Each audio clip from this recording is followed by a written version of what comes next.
Good morning tayo mga kachurba. Medyo wala sana akong chismis. Kaso, nag-exercise muna ako. Sa umaga kasi. Sa umaga, kailangan maaga ako laging gumising.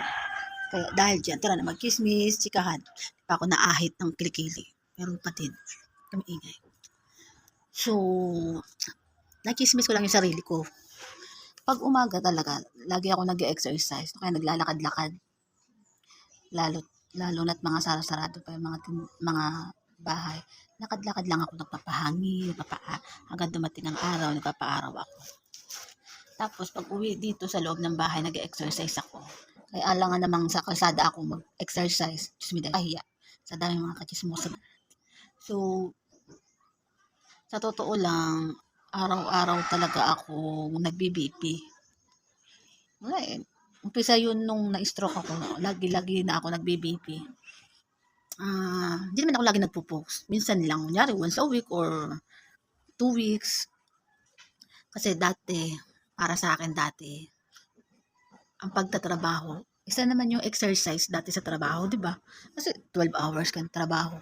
Siyempre, grabe, kahit sobra-sobra na ang pawisan mo, exercise na yun. Para sa akin dati. Sa dati kasing nakatrabaho ko dati, doon talaga na-detect ang BP ko. Doon sa isa kong sa dati kong trabaho. Yun lang ang naging trabaho ko na naging maluwag. Kasi sa mga ibang kong trabaho, tumataas din ang BP ko pero hindi naman siya ganun kahigpit. Kaso doon sa pinagtrabahuan ko, as in talaga buwan-buwan may BP. Leader pa naman ako nun. Leader ako dati. Kaso hindi ko na aayos ang trabaho ko kasi bago mag 7 o'clock, may napasok na nurse. So, bago ako pumasok sa trabaho, kailangan dumaan muna ako ng clinic. Tapos, aano muna ako ng BP. Kasi doon sa trabaho na yun, nagkaroon kami ng 1 year. Di ba kahit sa company, meron talagang every year, merong medical. Doon na-detect yung aking BP na as in pagkataas. Oo, as in talagang sobrang taas ang BP ko. Pero sa mga sa dating trabaho ko, dead ma lang. Pero nag-aano sila sa amin na, mataas ang BP, ganito, ganyan, ganyan, ganyan. Pero okay lang, work pa rin ng work. Pero itong last na naging trabaho ko, as in talagang mahigpit. Mahigpit talaga, palibasa, mga matatanda talaga mga, doon. Mga bossing namin doon, talagang mga matatanda. Kahit yung mga katrabaho ko dati, mga matatanda talaga. Kaya mahigpit talaga sila magkatrabaho kasi sa sobrang init ng trabaho na yun at sa daming ginagawa, as in talagang, hindi mo talaga maasahan na maatakihin at aatakihin ka. So, yung nag-medical kami doon nag-umpisa yung sobrang higpit. Marami kaming naging BP, naging matataas ang BP. Marami kami, kasama yung mga matatanda. Pero kasi yun sa akin, as in talagang umaabot ako ng 200 plus over 200. Tapos, ang ginagawa nila, every 7 a.m. kailangan nyo muna magpa-BP bago magtrabaho. Once na ganun pa rin kataas yung BP mo, kailangan mong umuwi. O day, hanggang sa dumating sa point na sa awa naman Diyos, may araw akong umaabot ng 160 over 90. Ganun. Okay sa kanila yun, 160 over Pero once na umabot ka ng 160, kunyari 161 over 80 or 90, wala, out ka pa rin. Ganun kahigpit. Oo, sobrang higpit nila pero para din yun talaga sa mga empleyado. Kaya dumating talaga sa point na ang dami ko talagang absent. Na gustong-gusto ko na magkatrabaho kasi boring na boring ako sa trabaho. Boring na boring ako sa bahay. Kaya gustong-gusto ko na magtrabaho. Kasi syempre mga tropa ko na andun. Masaya lang sa mga naging katrabaho ko kasi halos lahat ng naging katrabaho ko kasi para ko ng tropa.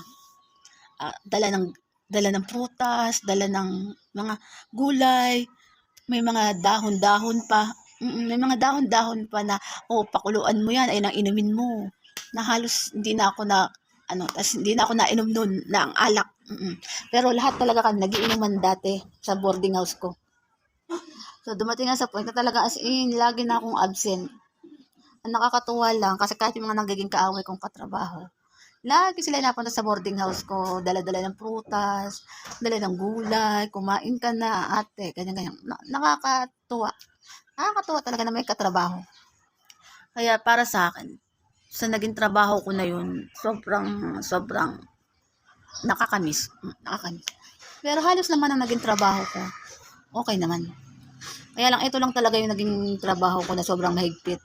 Hanggang sa nag-resign na ako. Kasi hindi na ako nakapasok eh. Nilipat na ako sa mga room na may aircon para maging okay ako. Kaya lang, depende lang ako makapasok kasi lagi akong pinapauwi kasi over 160, over 90 o 95 ang naging over ko.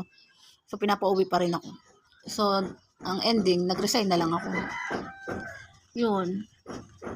Kaya doon ko lang na appreciate na kailangan din talagang malaman ang BP. Kasi dati dead ma lang ako sa BP kasi para sa akin 220 to over 180. Para sa akin dead ma ako noon. Kasi, ewan ko, pasok lang ako ng pasok dati. Kaya dumating sa point na nag-resign na ako. After ng ilang nagtrabaho na ako. Kaso, dito sa huling trabahong pinasukan ko, doon na ako doon na ako as in talaga bumigay na sobrang taas. Na hanggang sa na-hospital ako. For the first time na na-hospital na hindi ko akalain na Pero sa awa naman ng Diyos, naging okay naman. Nakauwi na ako ng bahay. Pero as in talaga, kailangan talaga pag-iingat. Pero sa totoo lang para sa akin, miss na magtrabaho. Ganyan lang ang gawain ko. Pagising, exercise, kain, hilig ko maglinis-linis. Yan lang pinakaano ko. Pero siguro nakakatuwa siguro kung malapit sa mga probinsya, nakakatuwa, no? Kasi may mga dagat, may mga pwede ka magtanim-tanim. Siguro mas masaya kung sa mga probinsya. Kaya pag sa mga ganyan mga apartment lang, kung sa mga apartment tayo, ganun lang talaga ang gawain natin. Kundi, paglinis, laba, pagising, maglaba, magluto. Yun lang. Nakakamiss magtrabaho. Gusto ko pa rin magtrabaho. Dahil din, nag-check na naman muna ako ng BP ko. So, araw-araw talaga ako nag-BP. Kasi minsan nagtatanong din yung kapatid ko. Kasi kapatid ko nag-aano ng gamot ko eh.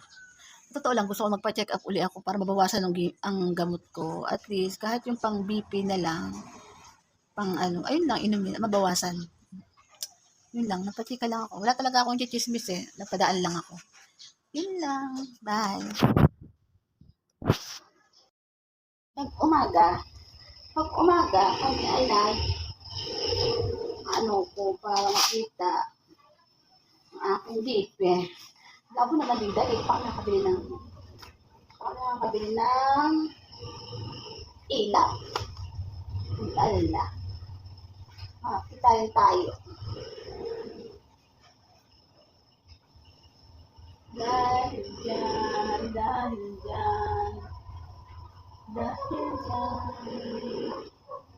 Natin makita. Kasi ang ating BP.